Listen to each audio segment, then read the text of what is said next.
Há 5 anos, no dia 11 de março de 2020, a Organização Mundial da Saúde declarava oficialmente que a Covid-19, provocada pelo coronavírus, passava a ser considerada uma pandemia, uma crise sanitária mundial até então inimaginável e que mudaria tudo a partir dali.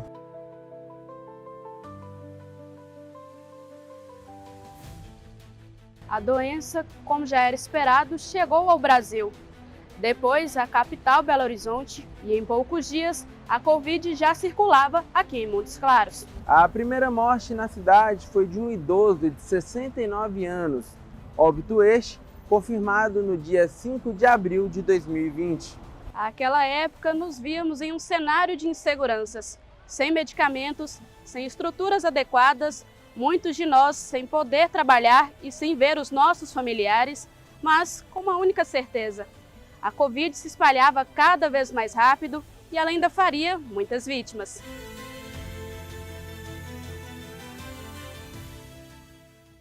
Eu lembro exatamente no final do ano de 2019, quando as pessoas, por noticiários nas redes sociais, começavam a aparecer algumas notícias, também na televisão, lógico, os meios de comunicação informando sobre os casos da China, alguma coisa já percorrendo, extravasando um pouco ali o limite, né, da China, do país.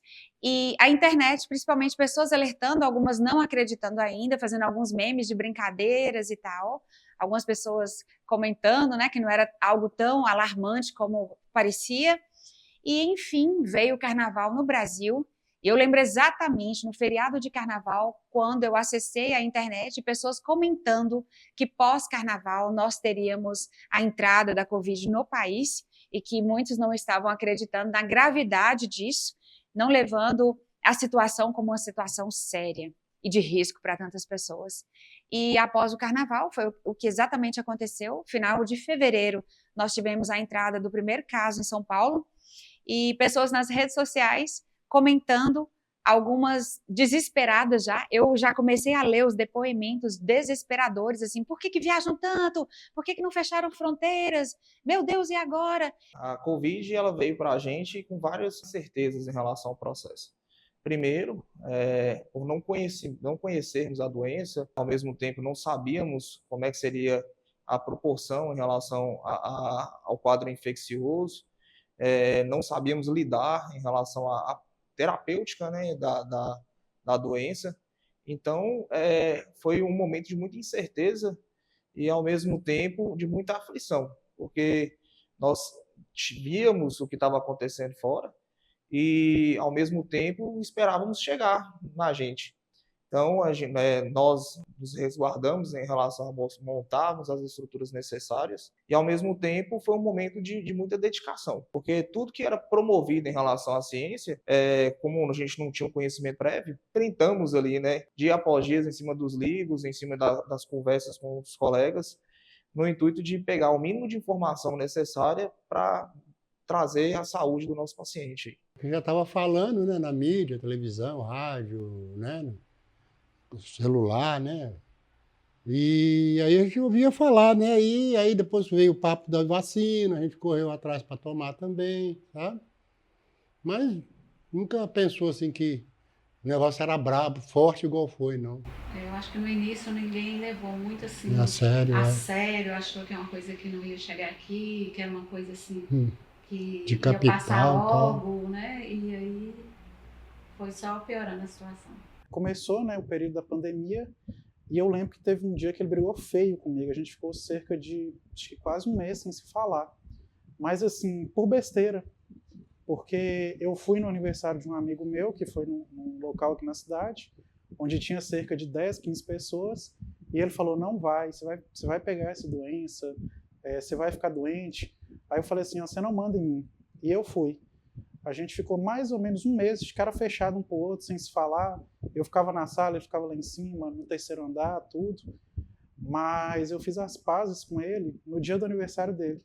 Pegou todo mundo de surpresa, né? Nós não esperávamos viver, né? Foi um momento assim que o mundo vivenciou, né? Uma pandemia, e nós como profissionais nós não estávamos preparados para receber, né, essa notícia de uma pandemia. Na verdade, o mundo, ninguém estava preparado. Foi uma coisa nova para todo mundo. E nós fomos aprendendo com o dia a dia, a lidar com a situação. Ele aqui em casa era o mais preocupado, foi o que mais tomou atitudes assim de comprar álcool, de comprar máscara. Ele realmente era o mais preocupado com Ele, a doença. tipo assim, E orientava entre aspas, né, levava um negócio mais a sério e a gente, não que não levasse a sério, né, mas a gente achava que era coisa passageira, né, igual o Vilmo falou, né. Eu comecei a trabalhar na área de saúde logo que começou a pandemia, e foi assim um período bem difícil, até mesmo porque as pessoas me ligavam onde eu trabalhava para fazer perguntas. Lucas, estou sentindo dor. Lucas, eu estou gripado. E assim, se os médicos não sabiam a resposta, quem seria eu para poder dar a elas? E teve um dia que no setor que eu trabalhava na empresa, eu comecei a sentir muita dor de cabeça, eu comecei a ficar com coriza no nariz, e o pessoal falou assim: Lucas, você está ficando doente? Eu falei: não, isso aqui é besteira. Eu tomei o mesmo remédio de sempre. E acabou que eu fui a primeira pessoa no setor a pegar essa doença. Então eu vim para casa, no dia seguinte eu estava no hospital aqui da cidade para poder ver, e o médico realmente confirmou: você está com a doença.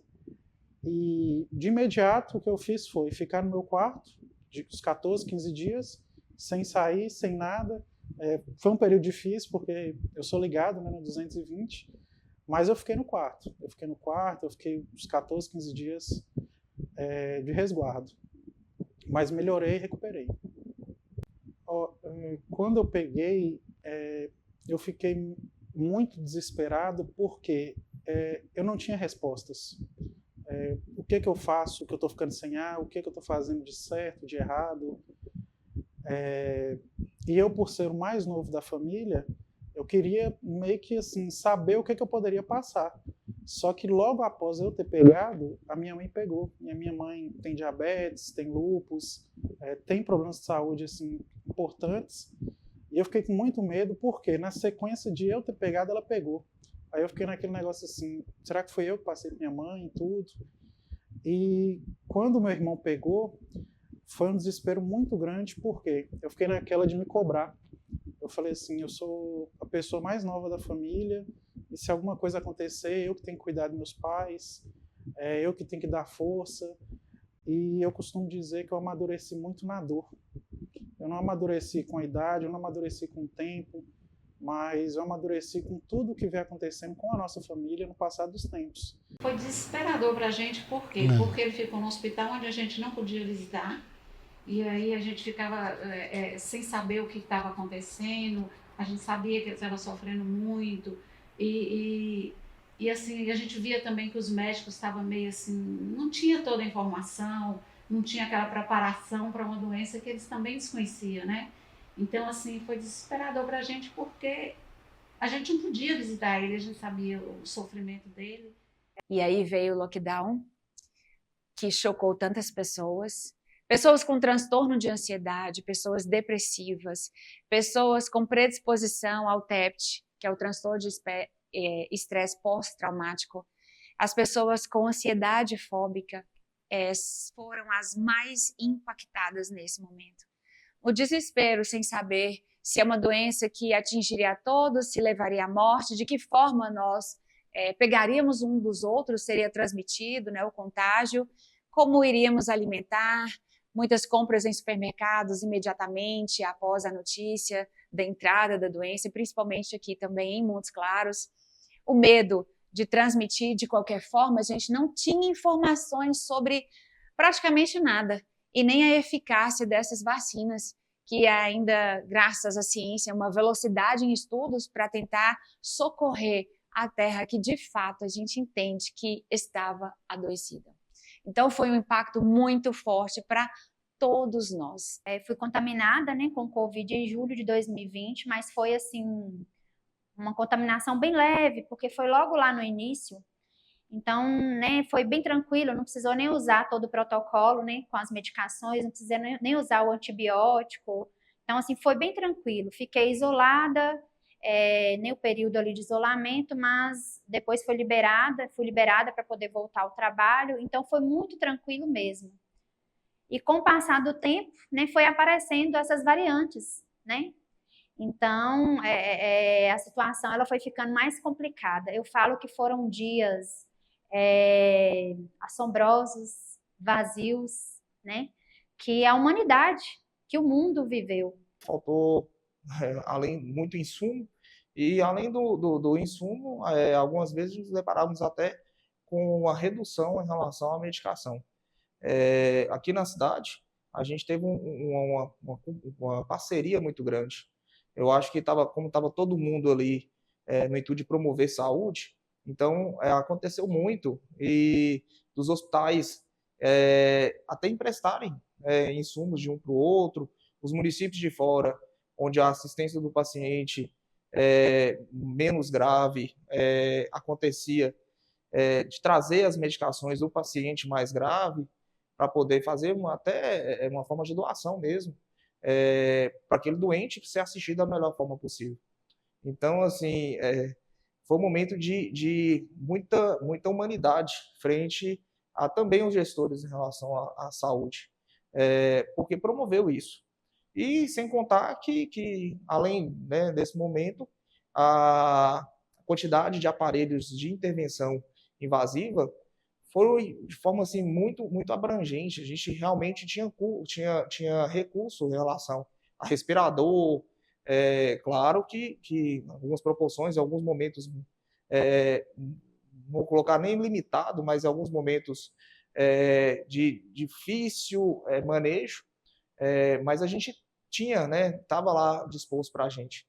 E em momentos muito pontuais que acabou que reduzia uma quantidade de medicação, mas na sequência, pelo menos aqui na cidade, no nosso serviço principalmente, a gente conseguia suplementar para poder melhorar ou promover a saúde do paciente nosso. Eu não imaginava nunca, né, como enfermeira e até mesmo como pessoa, assim, vivenciar de tão próximo, né, passar por isso, assim, tão próximo, né. O meu esposo, ele foi contaminado com a Covid, foi com aquela variante mais, né, a variante mais grave, a Delta, e ele ficou, assim, num estado, assim, bem crítico.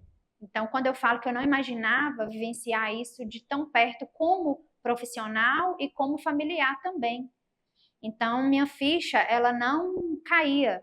Eu ficava perguntando, meu Deus, eu não acredito por que eu estou passando por isso. Mas depois eu parei para pensar, eu não sou melhor e nem pior do que ninguém. O Covid estava aí, né? Contaminou várias pessoas, foram várias pessoas que partiram, né? Muitas pessoas perderam seus entes queridos, então foram momentos assim de muita preocupação, de muita aflição, onde o medo tomava conta do nosso ser. Então, quando meu esposo ele foi contaminado, eu afastei do trabalho, eu não conseguia me doar para outras pessoas, eu tive problema psicológico, tive que procurar ajuda, né, iniciar medicações, porque eu tive crises de ansiedade. E meu esposo ele foi contaminado, como eu falei, de uma forma assim mais grave, precisou ser, né, hospitalizado. Teve o pulmão aí comprometido com cerca de 95% do pulmão comprometido. Com isso, fez, né, a tomografia, em seguida já foi transferido direto para o CTI. E eu o tempo todo ali assustada com tudo aquilo que estava acontecendo, porque eu não imaginava isso acontecer comigo, assim, tão próximo. Foram tentadas ali várias manobras para evitar que ele chegasse até a intubação. Colocando máscaras, né, para ele poder ventilar melhor, ter uma boa respiração, mas não foi o suficiente. Ele acabou evoluindo para o tubo e o médico, a equipe me chamou, Jane, não tem jeito, nós vamos ter que entubar o seu esposo. Aí foi o momento, eu perdi, né, o chão, meu mundo acabou quando falou que o meu esposo tinha que ser entubado. Ele ficou 31 dias hospitalizado, foram 16 dias de tubo, 7 dias com a traqueostomia e mais alguns dias para poder restabelecer para ter alta.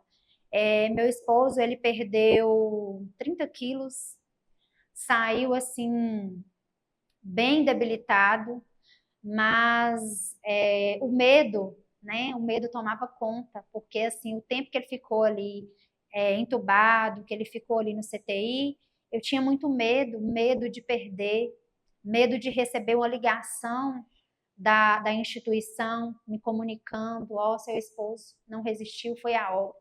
Então, eu tinha muito medo. Então, a aflição, ela tomou conta. Ninguém explica Deus. Ninguém explica Deus. Hoje eu olho para meu esposo, o sentimento, assim, de tão, assim, o sentimento é tão grande, é um louvor e glória a Deus no mais alto dos céus, porque hoje eu olho para meu esposo, eu vejo que ele é um exemplo vivo de um milagre de Deus. Então, o meu sentimento é o sentimento assim de gratidão, porque ninguém explica Deus. O nosso Deus é um Deus de milagres. E hoje eu olho para ele para mim é uma inspiração. É uma inspiração que Deus existe.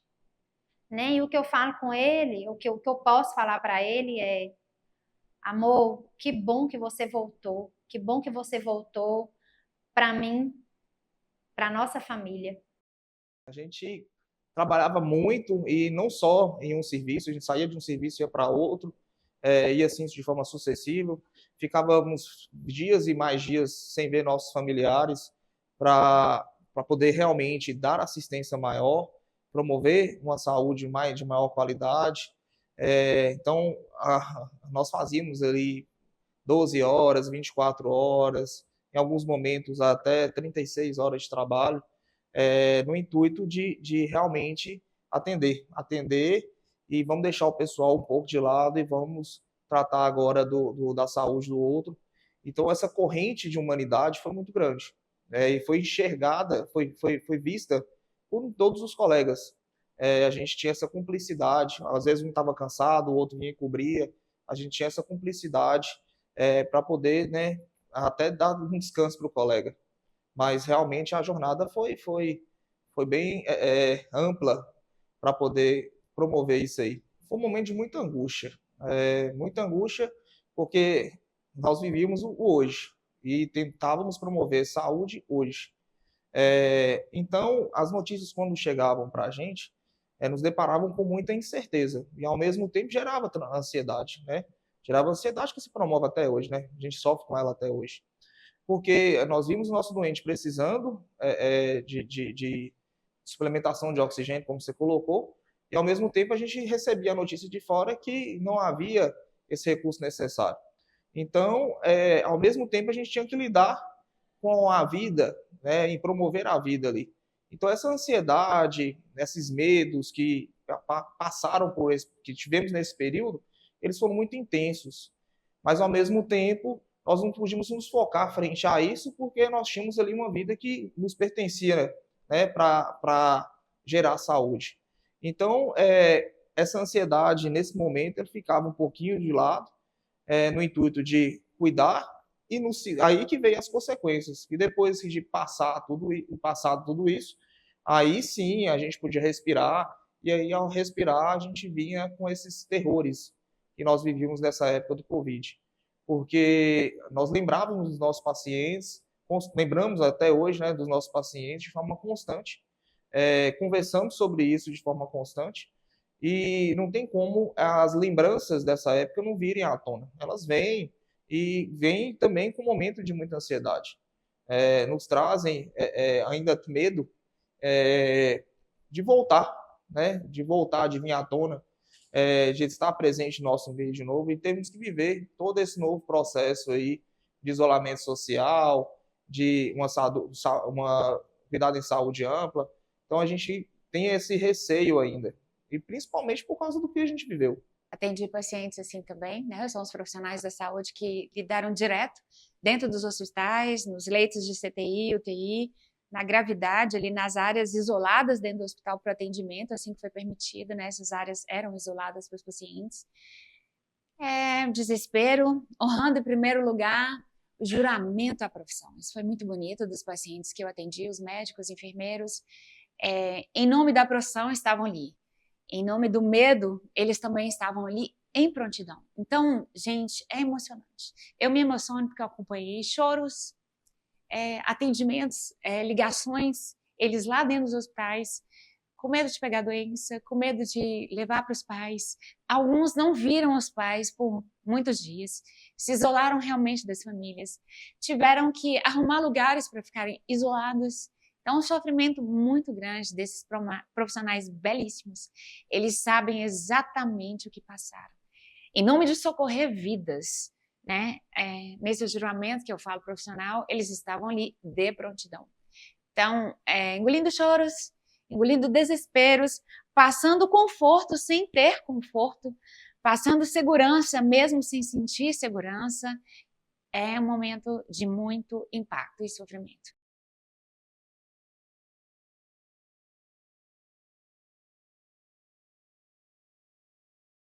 A Covid, ela promovia principalmente, por ser uma doença sintomática respiratória, ela promoveu, né, muito quadro de embolia pulmonar nos pacientes, que a galera acabou colocando como sequela. E também tínhamos que tratar frente a isso.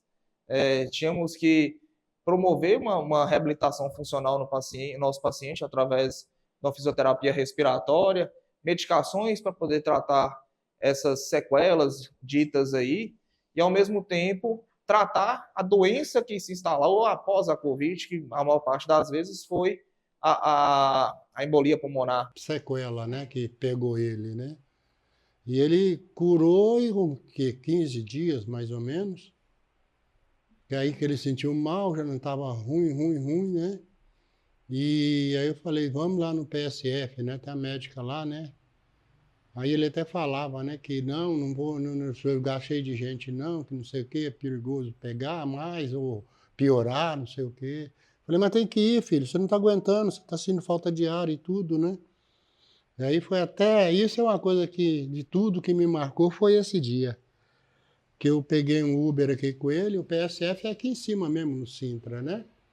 Mas eu chamei o Uber para ir com ele. Esse carro foi, quando chegou no caminho aqui, no meio do caminho, ele pegou, pai, você sabe que eu tô indo e se eu for, eu não vou voltar não, pai. Eu não volto para casa não. Isso aí me marcou muito, sabe? Até hoje, isso não sai da minha cabeça. E parece que ele já estava adivinhando, né?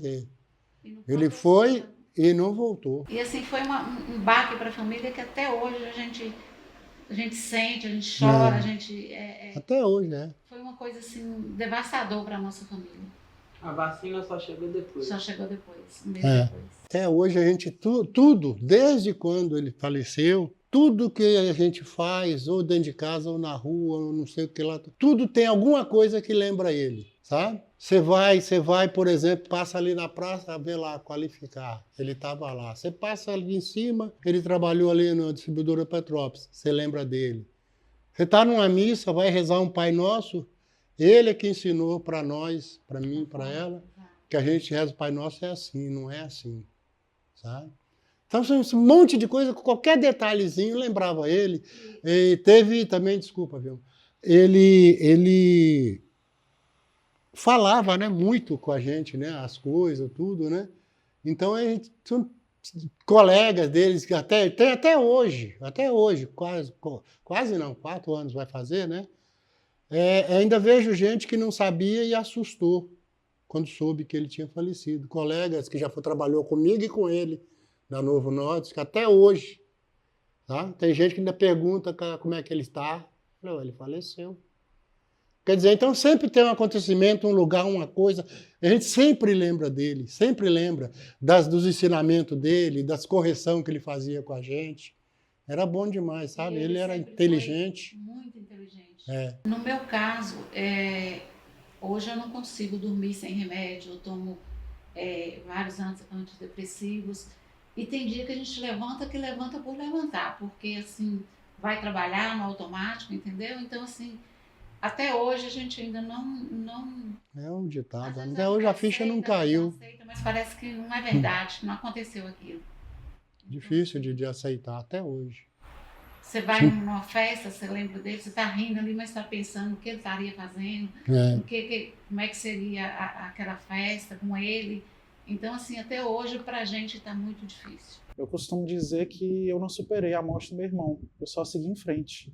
Só que segui em frente com aquela responsabilidade, com aquele medo, se meu pai ficar doente, se minha mãe ficar doente, se minha avó ficar doente, o que eu tenho que fazer, o que eu preciso fazer, qual que é o primeiro passo, qual que é o próximo passo. Então, assim, é um medo assim que eu sempre tenho, mas que eu procuro sempre ter a calma necessária para poder estar resolvendo da melhor maneira. Quando meu irmão estava aqui, eu sinto que é como se a gente tivesse mais proteção. Porque eu, por ser irmão mais novo, eu não tinha um nível de responsabilidade, de saber o que fazer em vários momentos da vida, como ele tinha. Ah, aconteceu isso aqui, Giovanni sabe como resolver. Precisa disso aqui, Giovanni tem um contato.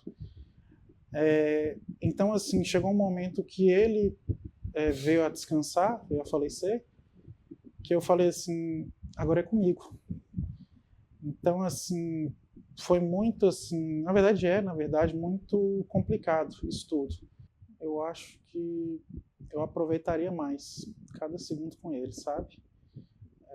Por mais que hoje tenha vacina, tenha uma forma, né, de se recuperar dessa doença, mas às vezes coisas simples do cotidiano a gente sente saudades hoje.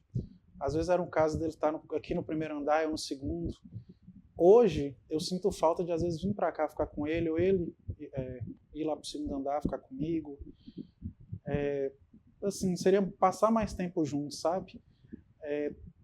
Tantas brigas bobas que a gente teve, eu não teria tido com ele, porque assim, a gente só sente falta depois que a gente perde. Então, assim, hoje, basicamente, seria isso, sabe? Estar mais próximo dele, ter evitado muitas brigas, assim, coisas de irmão normal que acontece numa casa, sabe?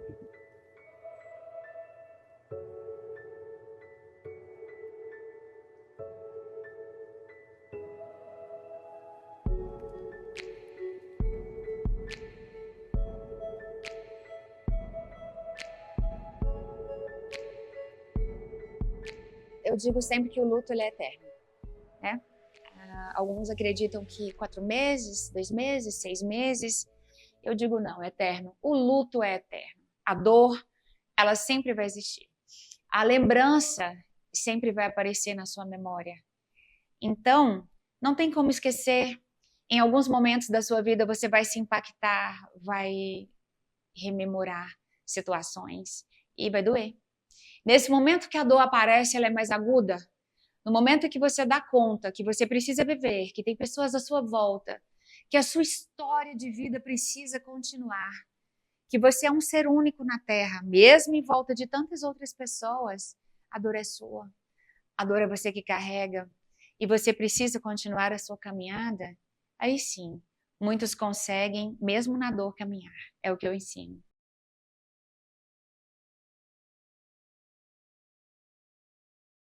Hoje nós lidamos com o Covid e, pô, graças a Deus, com pacientes menos graves. A vacina, ela promoveu essa resposta imunológica aí, e hoje os nossos pacientes que chegam com o Covid, eles são menos sintomáticos, eles têm menos sequelas, e hoje nós lidamos com muito mais saber em relação a tratar também esse momento aí pós-vacina. Então foi um momento, a vacina nos promoveu uma calmaria em relação à medicina, porque nos trouxe pacientes já imunizados, né, principalmente com as principais cepas. Então os pacientes eles nos viam não com aquele medo, a família também não vinha para a gente com aquele medo de morte iminente. Pelo contrário, eles já vinham sabendo como é que era o Covid e também já sabiam, já esperavam como é que vai ser esse tratamento a partir de agora. Nós crescemos muito em relação à ventilação mecânica, à fisioterapia, em relação às aminas vasoativas, à sedação, a exame diagnóstico, né, principalmente o radiológico. Nós crescemos muito na época da Covid, porque a gente usou demais. Então, por usar demais, a gente teve que estudar muito como usar. Então, o nosso leque de aprendizado, ele ampliou de forma, assim, quadruplicou, vamos colocar, o que foi muito abrangente isso. E essa crise, né, da Covid, ela nos propiciou a lidar mais com o paciente crítico, a lidar mais com o paciente grave. Então, antes da Covid, nós tínhamos ali alguns parâmetros respiratórios, principalmente na parte da ventilação mecânica, que às vezes nós usávamos não de forma tão corriqueira. E pós-Covid, nós nos intensificamos em relação a esse tratamento. Então, hoje, quando os meninos lá, eles vêm discutir algum caso do paciente sintomático respiratório, diferente, né, antes da Covid, eles trazem muito mais saber, sabe? Porque a ciência que se promoveu pós a Covid, ela nos trouxe mais informação. Então, se eu fazer um paralelo aí com o marco decisório à Covid, principalmente no estudo médico, eu vou ver uma distinção muito clara, sabe? Os meninos hoje, eles sabem muito mais trabalhar com paciente crítico do que anteriormente. Vencer não, porque nós perdemos muitos pacientes. A nossa vitória enquanto médico é devolver o familiar para os cuidados, para o abraço do filho, para o abraço da esposa, ou para o colo dos pais. Então, o nosso lidar diário enquanto médico, o nosso vencer é isso, promover esse retorno do paciente para casa. A minha mensagem é que nós cuidamos muito, cuidamos com dedicação, cuidamos com ciência, cuidamos com atenção. Muitas vezes, o paciente, o último sorriso que ele tinha era apenas o nosso, ou da nossa equipe. Então, por muitas vezes, a última mão que ele tocou foi a nossa. Então, a gente soube cuidar de todos esses pacientes que passaram pela gente, e a gente soube promover a saúde naquele momento, daquela forma, e daquele jeito, principalmente com dedicação, com humanidade e com cuidado. Então, se for para hoje, a palavra né, a frase que traria é que nós soubemos realmente cuidar do outro. O que as pessoas temem nesse momento? Sim, temem novas pandemias, novos surtos de outros vírus que vão vir, não sabem de onde, pessoas temem. Nós tememos. Por isso que devemos fazer o nosso dia, cada dia um dia melhor. Então, há sempre um temor no ser humano, há sempre um temor sobre a morte, algo que não tem como mudar, mas nós não podemos ter esse pensamento fixo no medo do que vai vir, do que possa acontecer, senão não damos conta de viver. Quando nós estamos muito também pensando no adoecimento, nas tragédias que vão vir no mundo, no temor da morte iminente, não damos conta do aqui e agora. Estamos adoecidos. Então, lembrar de que vamos morrer de alguma forma, tudo bem, deve passar pelo campo cognitivo, pelo pensamento, mas não ficar constantemente pensando nisso. Isso impede de sermos felizes, vamos nos tornar pessoas anestesiadas se vivermos assim. E para viver, gente, a gente precisa se impactar de emoções boas e ruins. Eu falo para vocês, não tenham medo de celebrar quando estão felizes, de chorar quando estamos tristes. A vida é essa montanha-russa, é algo inesperado, mas não fiquem presos a pensamentos negativos. Quando as coisas chegam, a gente sempre dá um jeito de socorrer, o mundo de alguma forma se refaz, se reforma, se ampara, mas pensar no positivo te faz ter uma vida muito mais saudável, com uma imunidade melhor. Lembrem-se de alimentar bem, de partilhar momentos alegres, de cuidar da saúde mental, da saúde física, de desenvolver, de evoluir sempre, porque somos seres de evolução na Terra. Diante de pensamentos negativos constantes e repetitivos, porque eles podem passar, o problema é a fixação, busquem tratamento. Busquem pelos profissionais da saúde que vão te acolher para ajudá-los a ter uma vida muito melhor, apesar dos apesares da vida.